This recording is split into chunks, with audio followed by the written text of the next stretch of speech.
NATO पर होगा रूसी हमला, जर्मनी के जनरल का खुलासा। पूर्वी यूक्रेन का डॉनबॉस इलाका रूसी सेना रौंद रही है। अमेरिका, नेटो, यूरोप के हथियार और कमांडरों के दांव पेचों को पुतिन की रूसी सेना पूरी तरह से फेल कर चुकी है। हालात ये हैं कि डॉनबॉस के डोनेस्क और लुहांस्क में इस वक्त रूसी सेना पूर्वी मोर्चा जीतने में जुटी हुई है। डोनेस्क के पोक्रोवस्क में 21 महीने से रूसी सेना कब्जा करने में जुटी है। आज यूक्रेन के पोक्रोवस्क में जेलेंस्की के साथ साथ राष्ट्रपति ट्रंप, नेटो चीफ मार्क रूटे समेत 32 देशों के राष्ट्र प्रमुखों की भी साख पर ऐसा बट्टा लग रहा है कि पूरा नेटो बिलबिलाने लगा है।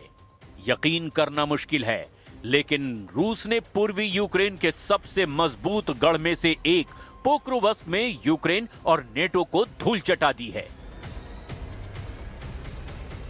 और यही वजह है कि अब नेटो देश जर्मनी के एक top commander lieutenant general Alexander Sollfrank ने दावा किया कि पुतिन के रूस के तेवर बेहद खतरनाक हैं।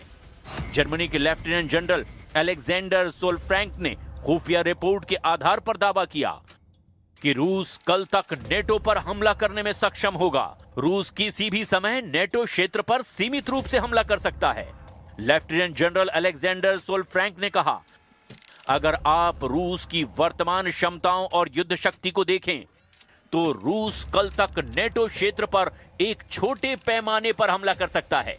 जनरल सोलफ्रैंक जर्मनी की संयुक्त अभियान कमान के प्रमुख हैं और रक्षा योजना की देखरेख करते हैं, जिन्होंने खुफिया रिपोर्ट के हिसाब से यह दावा किया कि रूस 2029 तक 32 सदस्यों वाले नेटो पर बड़े पैमाने पर हमला कर सकता है। सोलफ्रैंक ने कहा कि रूस की वायुसेना अभी भी मजबूत है और उसके परमाणु और मिसाइल बलों पर कोई असर नहीं पड़ा है। लेफ्टिनेंट जनरल अलेक्जेंडर सोलफ्रैंक ने आगे कहा कि रूसी काला सागर बेड़े को काफी नुकसान हुआ है, लेकिन दूसरे रूसी बेड़े कम नहीं हुए हैं।